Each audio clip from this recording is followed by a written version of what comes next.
Right now at noon, voters prepare to head to the polls for April elections. We've got ourselves a warm and breezy Monday across the 4 states, and it's going to be warm and breezy tomorrow.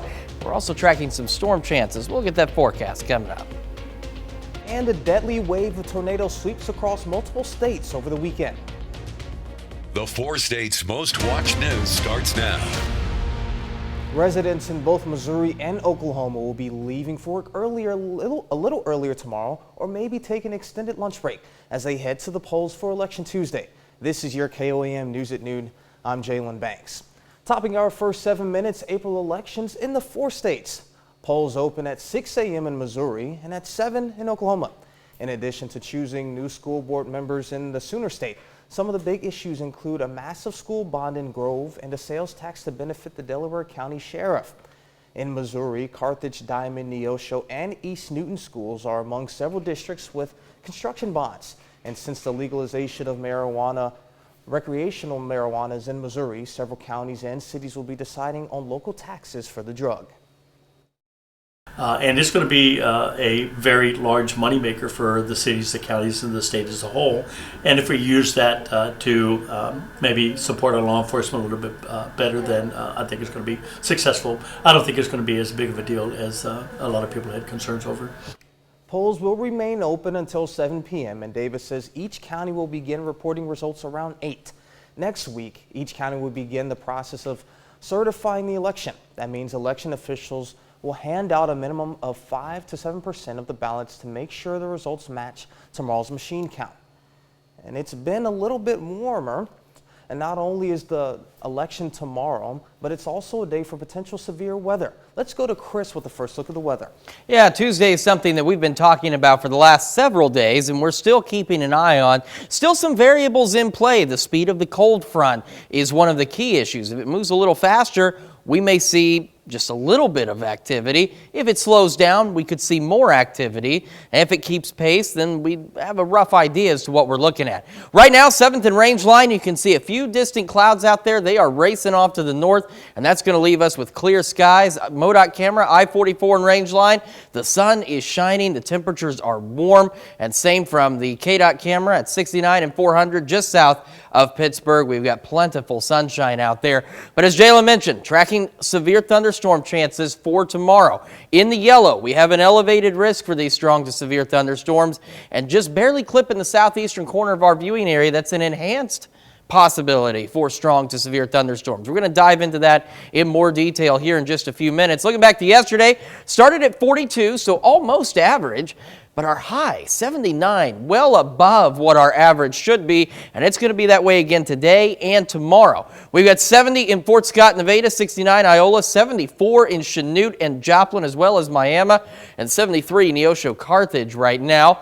We are continuing to watch the gusty winds. They're out there gusting 20 to 30 miles an hour today.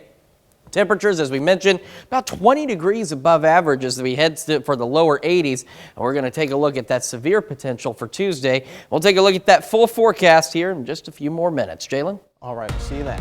In Nation Watch, the latest on the deadly wave of tornadoes that swept across multiple states over the weekend. The damage is immense, and at least 33 people were killed between Friday and Sunday. The twisters hit hardest over a huge area from Illinois to Alabama, all the way to Delaware. One county in Tennessee reported 9 deaths. Arkansas has declared a state of emergency. 5 people died there as well. Omar Villafranca is in the capital of Arkansas, where there is considerable damage. Over the weekend, the deadly storm system ravaged communities from Iowa 2 tornadoes on the ground to Delaware. This is crazy. Around 260 people were inside of this packed heavy metal concert venue in Belvidere, Illinois Friday when an EF1 tornado with 100-mile-per-hour winds swept through, causing the roof to collapse. It just came in seconds. One person was killed and dozens of others were injured. The death toll was highest in Tennessee, where more than a dozen people died. 9 people were killed in rural McNairy County.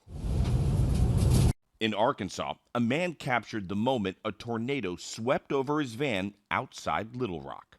Around 100 miles to the northeast, the small town of Wynne, Arkansas has been reduced to rubble. We knew all day something was coming. We didn't know it was going to come directly for us. This is what's left of Curtis McNelly's house.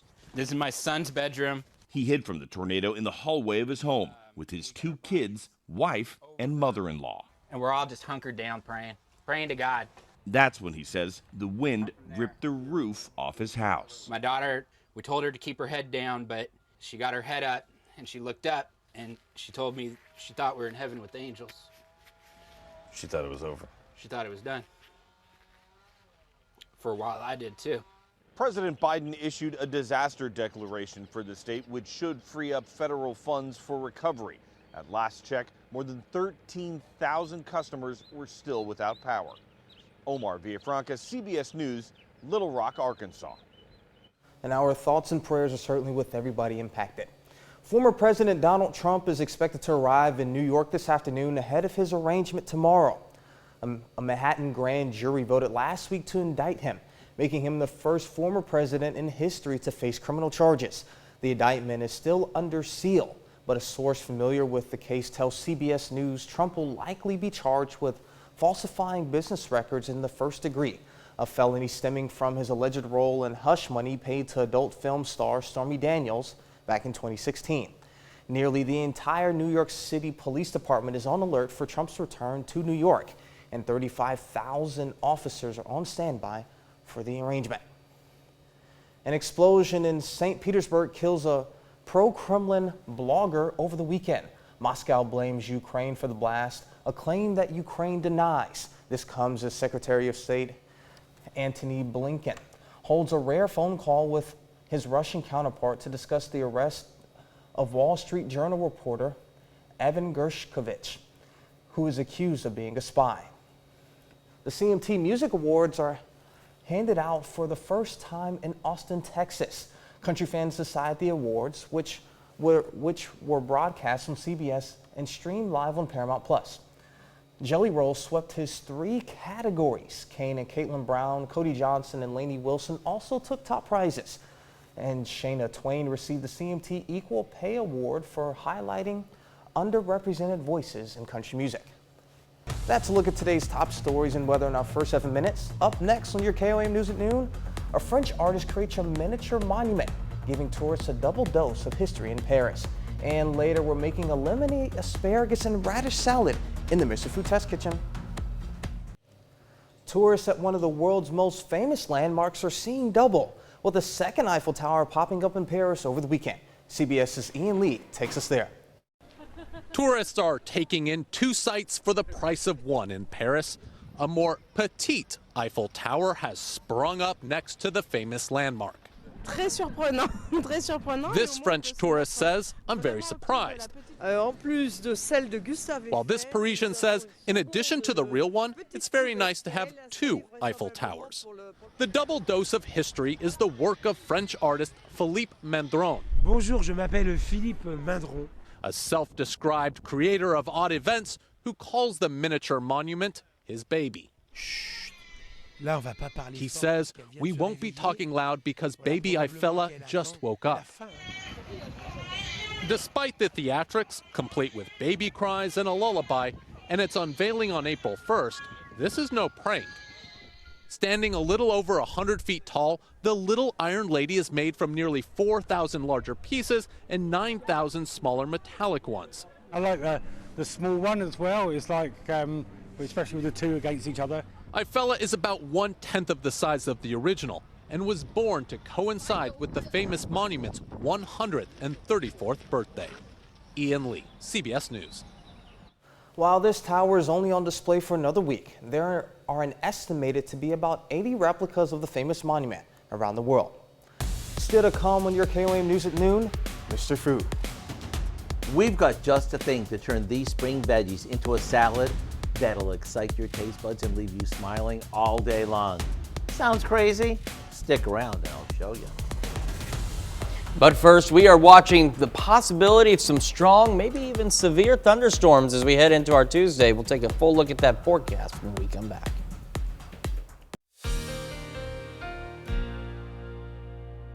Welcome back to the KOAM News at noon. We've got a warm and breezy day for us today. But that's ahead of another warm and breezy day tomorrow before we see the possibility of some strong, possibly severe thunderstorms as we head into our Tuesday afternoon, evening, and into the overnight hours. So as we go through today, again, great day, even on Wednesday. Cooler, but a great day. It is tomorrow that we're watching where we've got this elevated risk here in the yellow, which is a good chunk of the area, and then creeping in on the southeastern corner of our viewing area is an enhanced risk for some strong to severe thunderstorms. Now, what we've been looking at, we've been mentioning Tuesday for the last several days. Even when we were looking at severe weather last week, we were talking about Tuesday. Here we are, right ahead of Tuesday, about 24 hours or so away from all of this going, and there's still been two scenarios that are playing out where we have two potential rounds of severe weather. The first one, the confidence is a little lower on. The second one, the confidence is a little higher. But here are the two scenarios that are playing out. First, as we head into the afternoon, say between about 2 and 6 p.m. tomorrow, we could see some pop-up thunderstorms, some scattered thunderstorms. Given the variables and the environment in place, some of these could be supercellular, which does increase the possibility of some of those stronger to severe thunderstorms in the afternoon with all severe hazards possible. This is the one where the certainty is not very high right now. We're not 100% certain if these storms will develop in the afternoon. If they do, again, they'd be scattered, but the ones that we see could get strong, possibly severe rather quickly. Then by about 6 o'clock, that's out of here. We stay mild, though. We're still in the 70s, and that's ahead of the cold front. And if you look off to the west, here we are about 10 o'clock tomorrow night. This is where our certainty is a little higher, is a squall line begins to develop off to our west and will race east-southeast into the area as we head into the overnight hours. This is also going to bring the possibility of all severe hazards, but the greatest risk with this squall line would be strong damaging winds and large hail. And as you can see, between 10 and 2 a.m., it makes a pretty quick trek across the area. And here it is about 2 a.m. We're talking Pittsburgh, Fort Scott, Nevada, starting to roll into the metro area, say around 3 o'clock in the morning. And then we hit to 4, and we're starting to get on the backside of this. And by about 5, that squall line's out of here moving on through, but check out temperatures behind it. That's the cold front that rolls through with this sucker, and that brings our temperatures down to a much cooler situation than what we've had the last few days. So that's something we're keeping an eye on. You need to keep an eye on it. Keep it here with us and get the KOAM Skywatch weather app. That way you've got those alerts wherever you go. Here we are, 7th and Range Line. We've got those clear skies, clouds on their way out. MoDOT camera, I-44 and Range Line. It is sunny, it is nice. And the KDOT camera, 69 and 400, just south of Pittsburgh. More sunshine out there. That's because it is going to be quite warm. It's quite a pleasant day, but breezy. 73, south-southwest breeze at 15, gusting to 22. We mentioned that this morning. Wind gusts 20, 30 miles an hour today. Quite likely. 70 Fort Scott, Pittsburgh, 72 Parsons, 74 Miami, and 73 Neosho and Carthage. Still looking at highs reaching the lower 80s today. We'll have those clear skies staying breezy. Winds will begin to calm down for us this evening. We don't cool off too quickly, still quite mild, but we will eventually make it back down to 62 for our low. 82 tomorrow, ahead of the front, ahead of the storms. And you see what it does to our low down to 44. We're talking the 50s Wednesday and Thursday, 60 by Friday, and then for our Easter weekend, it's looking to be pretty good so far. A few more clouds, but temperatures rebounding into the mid-60s for Saturday and Sunday. But tomorrow, definitely the day we're watching, definitely the day you folks at home should be watching. Absolutely. Definitely looking forward to this weekend, but as for you at home, if you go and download our KOAM Skywatch weather app, it gives you all of the updates. It'll even tell you if there's a lightning strike in your area. So please go ahead, now that we're entering severe weather, and go ahead and download that app. It is an essential tool. All right, thank you, Chris. And stick around, we're making lemony asparagus and radish salad after the break. Today we've got the perfect salad to add a little bit of springtime to your dinner table. Howard shows us how to make a lemony asparagus and radish salad in the Mr. Food Test kitchen. Now that it's officially spring, it's time to add a few new dishes to our dinner time routine. So what do you say we make a farm stand favorite that combines a bunch of spring veggies with a yummy lemon vinaigrette? Sounds pretty good, doesn't it? Let me show you. The first thing you want to do is blanch a bunch of fresh asparagus until it's tender. Then, to stop the cooking, we place them in ice water. Next, we cut up some radishes into thin slices. Just make sure you tuck your knuckles in like this when you're cutting them so you don't nick yourself. Now we cut the asparagus into pieces and add those to the radishes along with some scallions and lemon zest. To give our salad its fresh taste, we make a dressing by whisking together lemon juice and sugar. And once the sugar's dissolved, we add olive oil and a bit of salt. We pour this over the veggies and into the fridge it goes. It may be simple, but let me tell you, the combo of the flavors is so refreshing. You see, you get the crunch from the radishes, the zing from the lemon, and the earthiness from the asparagus. To get the recipe for our lemony asparagus and radish salad, simply visit our website. I'm Howard in the Mr. Food Test Kitchen, where today we discovered a spring-tastic way for you to say, ooh, it's so good. You can find this recipe along with a lot more good food from the Mr. Food Test Kitchen online. Just go to our website at KOAMnewsnow.com. Now here's a look at our 4 state market prices.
Lower to almost mid-80s for highs today. Winds gusting 20, 30 miles an hour. Watching that severe potential tomorrow afternoon and again in the overnight hours, Tuesday night into Wednesday. Another high in the lower 80s, something we're keeping a close eye on for you.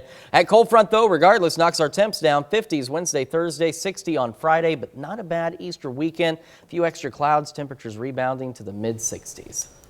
Yeah, I'm happy it's warm outside. I just wish it'd cool down a little bit in here. It's a little toasty in here. These lights definitely warm it up a bit. Absolutely. All right, now what do we have coming up at 5? Well, at 5, April is National Donate Life Month. More than 100,000 men, women, and children are currently on the National Transplant waiting list. In Health Watch, we're going to meet a Minnesota family who received a life-saving gift of a heart for their little girl. Plus, one Facebook post sparks community outreach to clean up the city of Miami. And Crowder College celebrates 60 years of education as students get a walk through history. Join us for those stories. A lot more, of course. It's all coming up today on KOAM News at 5. All right, sounds good. Thank you all so much for joining us for your KOAM News at noon. We'll see you right back here at 5 o'clock.